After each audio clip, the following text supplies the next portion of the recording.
میرے بھائیو، آج کے درس میں ہمارا موضوع ہے مال تجارت میں زکوٰۃ۔ سونے چاندی میں زکوٰۃ کے بارے میں گفتگو ہو چکی، جانوروں میں زکوٰۃ کے بارے میں بھی گفتگو ہو چکی، غلہ اناج وغیرہ میں زکوٰۃ کے بارے میں بھی گفتگو ہو چکی،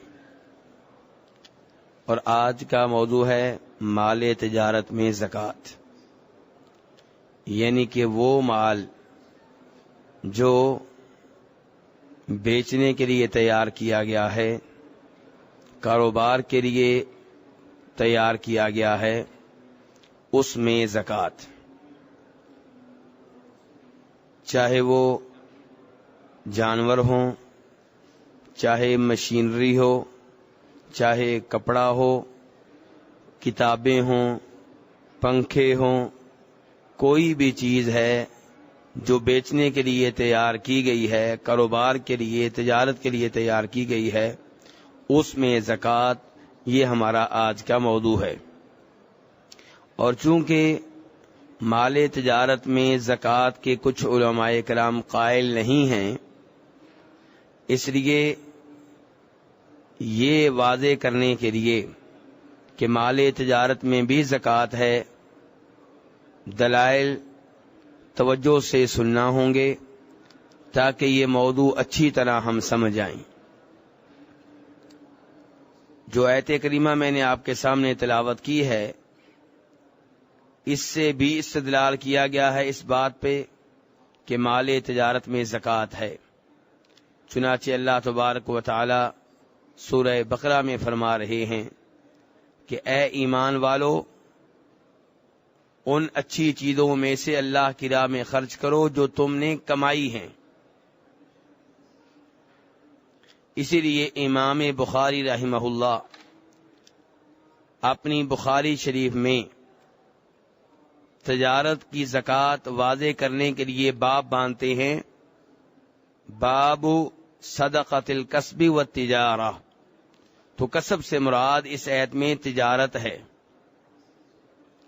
اور سمورہ ابن جندب رضی اللہ تعالیٰ عنہ روایت کرتے ہیں کہ نبی علیہ الصلاۃ والسلام ہمیں حکم دیا کرتے تھے کہ ہم ہر اس چیز میں سے زکوٰۃ ادا کریں جسے ہم نے کاروبار کے لیے، تجارت کے لیے، بیچنے کے لیے تیار کیا ہے۔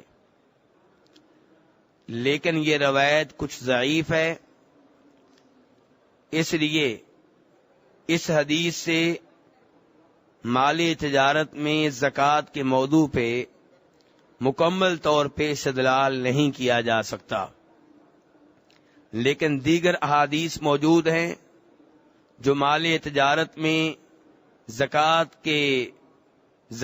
پہ دلالت کرتی ہیں۔ ان میں سے ایک وہ حدیث ہے جسے امام بخاری رحمہ اللہ جناب عبداللہ ابن عباس رضی اللہ عنہما سے روایت کرتے ہیں کہ جب وہ یمن کی طرف جانے لگے تو نبی علیہ الصلاۃ والسلام نے کہا تھا کہ تم نے اہل یمن کو سب سے پہلے جس چیز کی دعوت دینی ہے وہ کیا ہے؟ وہ کیا ہے میرے بھائیو؟ جی، توحید و رسالت۔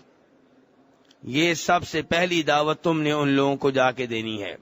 فرمایا اگر وہ یہ مان لیں، فَأَعْلِمْهُمْ أَنَّ اللَّهَ افْتَرَضَ عَلَيْهِمْ 5 صلوات فی کل یوم ولیلہ، پھر انہیں یہ بتانا ہے کہ اب تم نے کلمہ پڑھ لیا ہے، اب تمہارے اوپر ایک دن اور ایک رات میں 5 بار نماز ادا کرنا ضروری ہو چکا۔ اگر وہ نماز کے بارے میں بھی مان لیں تو فرمایا فَأَعْلِمْهُمْ أَنَّ اللَّهَ افْتَرَضَ عَلَيْهِمْ صَدَقَةً فِي أَمْوَالِهِمْ تُؤْخَذُ مِنْ أَغْنِيَائِهِمْ وَتُرَدُّ عَلَى فُقَرَائِهِمْ، پھر ان کو یہ بتانا ہے کہ اللہ نے زکوٰۃ واجب کی ہے، صدقہ فرض قرار دیا ہے تمہارے مال میں۔ لفظ کیا بولا نبی علیہ السلام نے؟ تمہارے مال میں اللہ نے زکوٰۃ فرض قرار دی ہے۔ مال کا لفظ عام ہے، اس میں سونا چاندی بھی ہے، اس میں جانور بھی ہیں، اس میں غلہ اور اناج بھی ہے، اور اس میں مال تجارت بھی ہے۔ تو اس حدیث سے بھی معلوم ہوا کہ تجارت کے مال میں بھی زکوٰۃ واجب ہوتی ہے۔